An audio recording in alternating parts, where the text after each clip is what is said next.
non Birame Souleye analysé Birame Souleye li mu wax c'est clair. voilà Birame Souleye il a fait une analyse logique. mais Birame Souleye def na leen ne man dama dëkk ak ay nit dox ak ñoom ba ñu wóolu ma jël ma muy benn. ci bi mu dëkk. deuxième mu liggéeyaat moom ba nekk député. mais imaginez un deuxième d'un parti politique national. yow ñi nga àndal di la xañ loolu nga xam ne ñii kay mooy lay wan ne duñ dem ëllëg reyante bu du jeex. mais dañ ko fàttali woon rek xam nga ñoom. non duñ ko fàttali leen.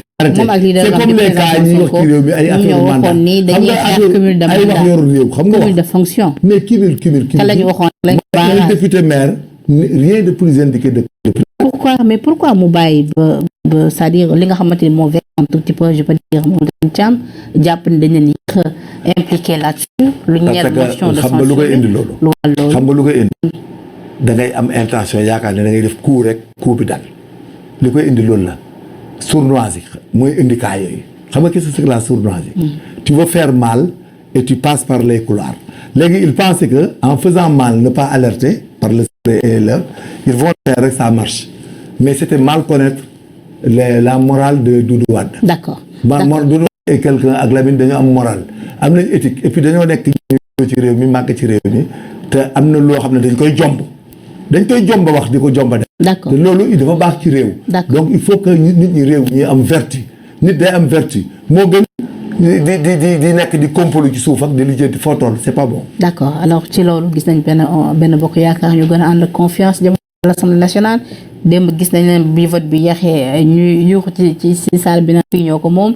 mu mel ni tamit daf leen gën a mettre en confiance. waaw dañ leen mettre en confiance parce que benn bokk yaakaar par son leader et ses gens dañu amoon une philosophie à développer. c'était pour responsabiliser les Sénégalais et faire de sorte que chacun participe au développement national et le sacrifice bi ñuy def nii nit ku am xel war nga xam ne nit bu la gouverner 7 ans bu doon labajkat da la fay ba dem bu dee xaalis sa ko tax a jóg wala maqaama à l'extérieur mën na ko am bu dee ay doomam tekki mën na ko am lu mu bëgg ci àdduna mën na ko am donc loolu nit kooku bu amee toog di jéem a jiite réew moomu ñuy saagan di ko teg de fou di ko wax lu bon et tout di ko casqué di dugg ci avion yi ñetti fan yu nekk nga dugg avion lu muy garaaw moo gën a naqari ñetti fan yu dugg avion di indi ñuy lekk di naan lu ne ñu koy jéem Sénégal ba nga xam ne yow mii rek ku la gisoon léegi bëgg laa lépp million te yoroo dërëm nga xam ne réew moomu dox na man mii ku ma gis nii aw ma lu ma suukar ak café mais da nga naan je suis en paix mais donc il faut que regarder que nous les Sénégalais qu'on fasse attention à la politique et puis essayer d'avoir chaque fois du consensus pour que l'État continue et que les institutions marchent. D'accord. mais si on en prend garde mais man ne la danañ fi yàq loo xam ne ñun ñooy lor gone yi gis nga xale yi difficulté yi ñu am parce que ñun ñoo commencé di créer ay situations yoo xam ne day tax suñ doom yi duñ mën a nekk dans un environnement décent parce que nit mënoo ay nit jiital di def sacrifice di dem di ñëw te am ay millions am seen xaalis am seen maqam mën a liggéey feneen di dund yow ñooñu toog ak yow ci réew mi di la gouverner di dugg avion di yalwaan di wayaan lu ne ñu ko def di indi di leen ko jox ngay lekk rek yow ñooñu nga bëgg naan danga leen di toroxal mais yaay mujj torox. am na solo donc à rappeler que vous suivez toujours votre émission du week-end Sénégal VSD ñu am mbégte tey toog fii àjjuma ak suñu invité bi nga xamante ni moom moo di Major Kandji ngir analyser moom ci la gën ci actualité bi alors Major autre question de l'actualité gis nga li jiitu loolu Amy Ndiaye ñii bi à l'Assemblée ni ñu ko gisee tax sax daal di teg loxo ki nga xamante ni moo di honorable député Massata Samb ak Mamadou Niang bokk ci PUR également coalition bi di Yewwi Askan Wi déjà cette affaire laata ñu leen di woo bu ñu doog Amy Ndiaye ñi bi comme ni ngi doog a jàkkaarloo loolu yëpp bokk bu jàngal nga ci def jàkk bi c'est très malheureux c'est regrettable manque de contrôle là aussi quoi c'est un manque de contrôle là parce que xam nga lu tax mu nekk manque de contrôle et de maîtrise parce que xam nga quand on entre en politique rek on s'expose il faut que quand même ñun Sénégalais yi xam nga c'est benn problème bu garaaw bu fi nekk boo xam ne sinon je répète le mot quoi bu ñu ci jël génn xam nga aussi les familles maraboutiques là muy njabootu Sëñ Touba di njabootu El Hadji Malick Baye Niass Limamou Laye bu ñu duggee ci politique rek ça peut amener un jour un problème xam nga lu tax muy andi problème boo xuloog nit muy sa rival politique ngeen di waxante di xasante imagine tey bu lay saaga maam rek ñun Sénégalais yëpp lay mujj saaga xam nga kooku ça pose problème c'est bien xam nga moo tax loolu lu ñu war a régler la xam nga man fi ne nii man mi nga xam ne Mbàkke laa dëkk ñuy samay maam te man par exemple bokkuma ak waa ji affaire politique bi sax ma sama yoon mën na cee bañ a nekk. imagine tey man tey sama sëriñ. bu duggee ci politique bi. daal di may yóbbu ba mu nekk député. man ma xuloo ak nit. ñu xuloo nekk chef de parti légalement déclaré c'est ça le risque. c'est-à-dire tout le premier parti de là-bas. la cause quoi le facteur criminogène. Si on analyse bien. mooy il faut qu'on revoie le tempo et le principe de la légalité dans la forme comme dans le fond, de la légitimité, de très tôt appréhender ce phénomène-là qui commence à s'augmenter. Parce que le phénomène-là, c'est tout simplement dit et fait que c'est Moustapha Sy et le surtout Aladji Malick là, Serigne là. Mais la réaction des autres n'est pas une réaction visant à répondre à des attaques à un chef politique tout court comme Alioune Kandji wala Doudou Wade du am. Mais li indi wax ji muy de l'autre côté comme. mais quelque soit Alpha waaye mënuñu ko xaajale. parce que tamit sëñ non dama ne en même temps tamit moom mooy demewul dëgg da ngay waxi fen. moom mooy nitu politique bi déglu ma expliquer la ku waxul dëgg da ngay waxi fen. Sénégal surtout Aladji Malick ak surtout sëñ Cheikh Ahmed Tidiane Ba surtout Baye Nour bu ñu defee politique ça peut amener des problèmes kooku kay amul demal ma ñëw parce que xamul tax politique ay waxante la ay jëfante discours ndaw si dégg nga ko duñ ko répété mais madame. bu dee da nga nekk surtout ñooñu boo duggee ci politique ça peut tout le temps amal. mais discours ndaw si boo ko dama ne analysé discours si déglu naa ko. amul saaga amul dara. yaa waxoon lii la wax mais dama ne ndaw si mu wax bu ko waxoon tey Doudou Wade du am problème même su ko waxoon Abdoulaye Wade du am problème foofu nga xoolee pour comprendre la chose li ñuy indi ci réew li ndaw si wax bu ko waxoon Abdoulaye Wade sax du am problème. finalement les deux députés ñu daal leen place. voilà ginnaaw bu ñu jënoog procureur. moo tax may insister. voilà que Sénégal surtout Aladji Malick surtout Sëñ Touba ak yooyu bu ñuy def politique Sénégal di échanger ak nit ñi dans la dualité politique c'est assujetti à des problèmes. mais d'accord mais est-ce que ci loolu waroon na dem ba yegg ci ay garde à vue. non ça dépend femme bi victime la de coups et blessures femme bi c'est pas l'État c'est la dame qui a été malheureusement nag c'est en public et c'est en public avec la télé donc il y a pas à chercher des éléments. mais ñoom nee nañu lu ni mel yàgg na ma assemblée. non ça non la répétition ne ko dóor à l'Assemblée nationale ak ni mel Oumar Sarr doon nañu ko fi assemblée xam nga réew mi rey nañ nit assemblée non dégg nga madame reyoon nañ nit assemblée kenn waxul dara violé woon nañ ne assemblée kenn waxul dara on viole des personnes duñu wax dara kuñ des wax viol dañ lay jàpp dañuy sàcc nit des fois ci kër mu ne sama jarbaat la sama cousin la sama collègue. mais c'est une question qu'on se pose. non il y a pas de question à se poser yow sa bopp journaliste yaa ko war a analyser c'est pas la règle et c'est pas la logique ça ne se juge c'est pas un fait justificatif bu nga dóor sawat gel en plein jour nga ne personne nañ femme mais porte plainte la plainte est incidentielle à l'action publique. est-ce que gis nga certificat médical. non gisuma ci dara du ma ko xool sama yoon nekku ci. c'est-à-dire man maa la expliqué. xam nga lu am par la suite dañoo xam nga dama lay jàngal rek quoi pour ñuy déglu ñu bañ a boobu seen xel. dafa am infraction xam ne boo ko defee visuellement ci télé jël sawat dóor jigéen sawat comme karatéka yi gis nga noonu lañ def ndaw si moom non ah mais yooyu boo ko defee duñ mënati nekk di polémiquer xam nga bu doon dañ laa jiiñ rek dañuy polémiquer mën na am doute mën na am dañ laa jiiñ mën na am duudal mën na nekk dëkk loolu yàlla rek. waaw mais c'est important xam nga su fekkee dañoo nekk dëkk bu nga xamante ni opposition bi personnellement dañoo jàpp ni justice à deux vitesses moo fi nekk. ñoom déjà ñoom loolu lañ gëm loolu la ñu jàpp. léegi bu ñu ñëwee gis ni ñu attaque député bu mouvance bi rek yoon seen kaw ci saa si alors que ñoom seen député yaa ngi leen attaqué yoon dalu seen kaw kenn du ko ndax madame fii xamuñu la wala xam nga quelle est la règle déglu ma la règle morale quoi que deux hommes di dóor jigéen en direct avec la télé devant l'Assemblée nationale vous essayez de théoriser mais ça c'est une catastrophe. non nous on essaie rien non tout le monde tout ceux qui théorisent même ku ci wax c'est de la catastrophe xam nga qu'est-ce qu'il faut faire.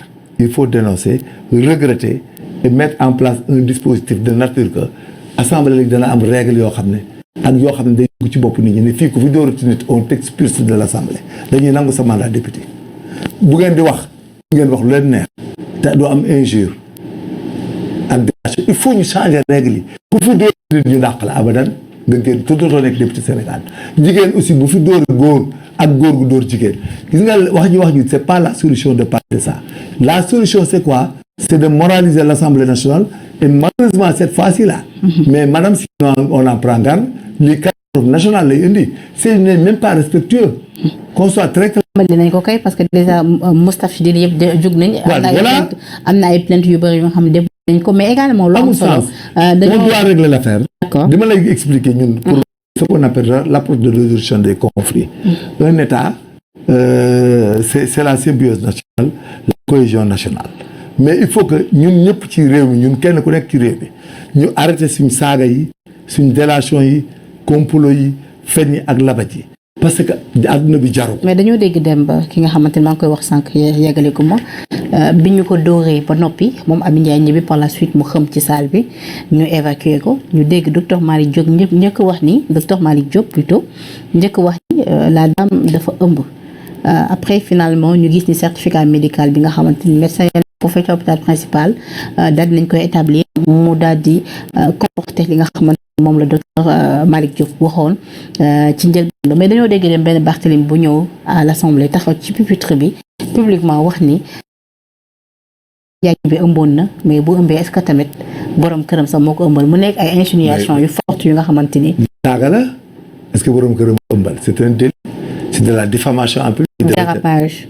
mais non pas dérapage c'est la diffamation dañ ko war a jàpp si la femme plainte pour da koy woo xam nga aussi loolu la bokkut ak complot wala leneen moom moo ne est-ce que jëkkëram ëmbal une femme mariée nga ne est-ce que jëkkëram ëmbal si jëkkëram ne man sama femme soupçonné moo ko d'adultère vous m'avez diffamé ñoom. parce que moom ñoom jàpp nañ ni ëmb bi ñu avancé. non xam nga loolu amul. ñoom mais loolu mooy seen problème ñu jàpp mooy dañu bëgg a changer dossier bi. non ma ne yéen lu ñu wax ñu ne changer dossier lu ñu wax ñu ne nangam c'est-à-dire dans le cas d'espèce de cette femme-là il y a pas à donner des points justificatifs malheureusement c'est en direct dans une télévision l'acte initial rek doy na pour procureur jàpp la l'acte sawat bi ñu doon gël femme bi ñoom ñaar loolu moom c'est des coups et blessures des violences exercées sur la dame même si elle n'a pas subi de coups on dit coups et blessures ou coups même bu ko neexee coups même l'acte rek délictuel c'est d'agression corporelle une agression corporelle bi une toute agression ça fait partie des agression corporelle yi c'est pas parce que da nga dóor nit ki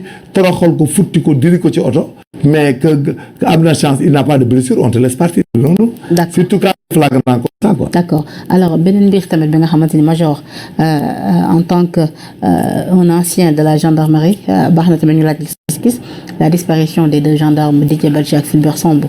gis nañu ni par la suite coow li bëri na accusation yi fa nekk dem sax ci laxas ki nga xamante ni moom moo di Pape Alé Niang ni dafa am rapport ak son dossier ñu dem ba mujj gi dalal naa fii sama plateau am Suzanne Camara mu ne certainement ay ñoom Ousmane Sonko yëpp ñu ngi ci biir amoon nañu mobile pour faat leen c'est très grave bu tollee fii ñu ñuy wax ay disparition ñaari gendarme Fulbert Sambou nañ ko waram ba finalement ci na ko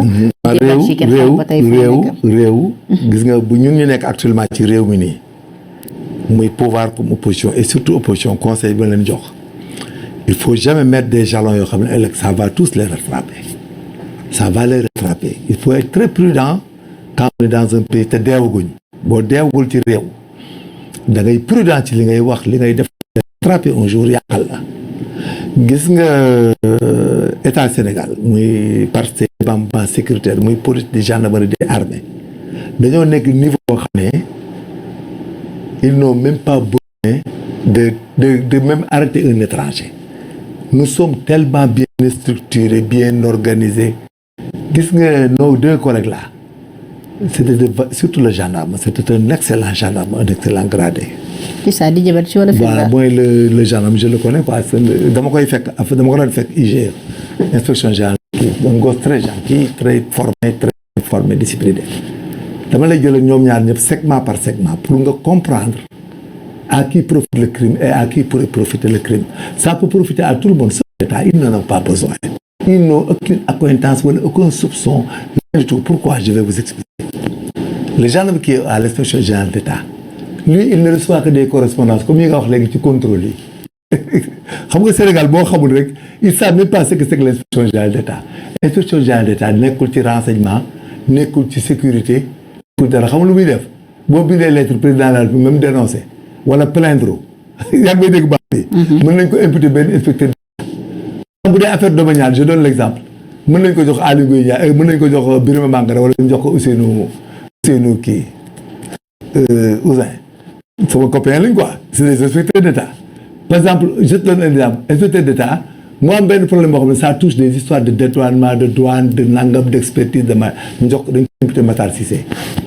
Il y a un colonel Ba qui est devenu inspecteur d'État. Si ça touche l'armée, ça touche les choses, on le donne au colonel Ba. Si c'est des histoires qui touchent les histoires de travail, de fonction, on donne ça à Lamine Diallo. On est bien structuré. Les mais quand dans ce cas-là, non, boo ma coupé Sénégal duñ comprendre. Inspection d'État ak genre bi nekk inspection d'État, ils n'ont rien à voir en matière de renseignement, en matière de sécurité, en matière de nangam. Ils ne gèrent qu'à élucider le président de la République dans des situations qui gèrent la marche du pays sur le plan administratif.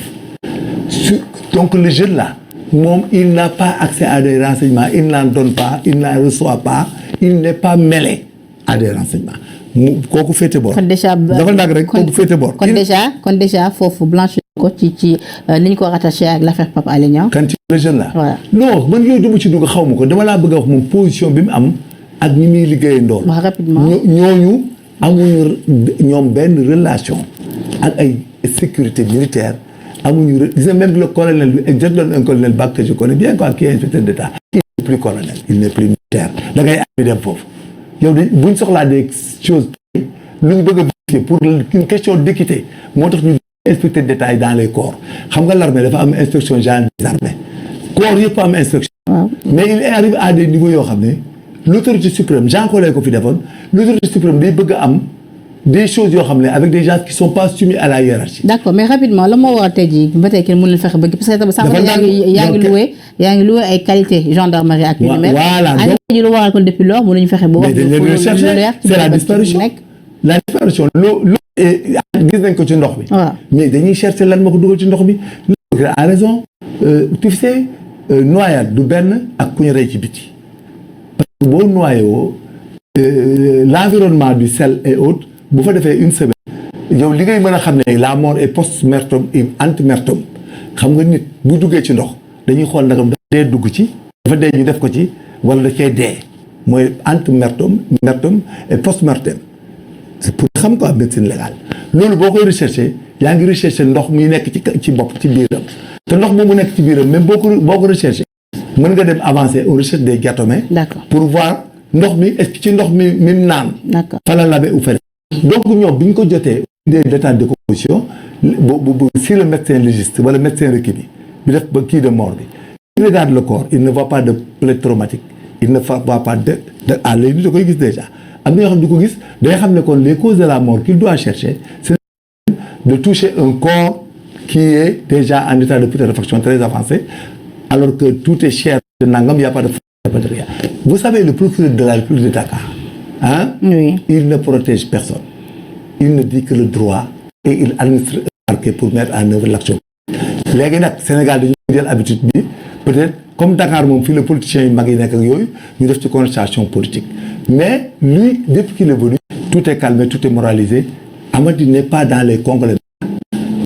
Sëñ Bass bi nga doon gis aussi il n'avait aucun ami wala kenn ko koy fekk bureau boo ñëwee ci bureau defaraayu café sax amu ko. d'accord mais day toog def liggéeyam donc. il faut pas que mais l'autre aussi dafa war a am wax ci le gars de la DRN là l'autre militaire gis nga agent de renseignement DRN on est spécialisé là-dedans renseignement criminel la comme renseignement stratégique dañ koy organiser on prend toutes les races. d'accord dañuy jël couleur pël olof tout pour ñu mën a infiltrer seen milieu pour joxe renseignement. d'accord renseignement DRN yow yaay indi renseignement mais yow amoo accès ci li ñuy def. d'accord c'est important voilà, donc bu clair mais dañoo gis quand même dafa nekk biir bu nga xamante ni bëri na ay risques yu ñu ci dugal. waaw waxi politique ba ci arrestation Fadilou Keita gis nga ko bu Pastef ak yu ni mel déjà arrestation Fadilou Keita déjà ban gis nga ci am rapidement. Fadilou Keita c'est l'enfant Ndaf Ngom Keita.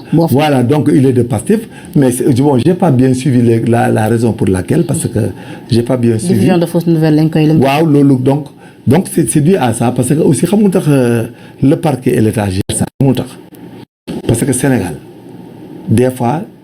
te moom nee na xam na Didier Badji personnellement parce que. waaw d'accord mais boo xam nga boo ko waxee ne man boo ne xam naa Didier Badji xam naa lu ko laal xam naa lu ko nangam mais état bi da lay laaj loolu rek la lay laaj bu la laajee nag te yow jot nga ko wax dans un support médiatique il faut bi kon ne mais laaj ñu ko rek yem ci dañ ko laaj ba pare dañ ko yóbbu ko jàkk. waaw loolu la parce que mënut a justifier li mu wax xam nga boo ne xam naa sa tur Binta gis naa ko nangam diffamé wala wax mais de il arrive des moments yoo xam ne bu laajee foo gisee Binta ñu xool ne Binta heure boobu ma nga woon Casamance bàjjenam de cousinam lañ doon takk ñu xam ne yow tu as été dans l'idée de nuire à Binta. et pourtant dégg nañ ci Ahmed Suzanne Camara mu xam wax ci lu ko nekk te yoon dalul ci koom loolu yëpp. non lu mu wax ci Suzanne lu mu wax lan lay nuróol mais répéter li Suzanne Camara dalal naa ko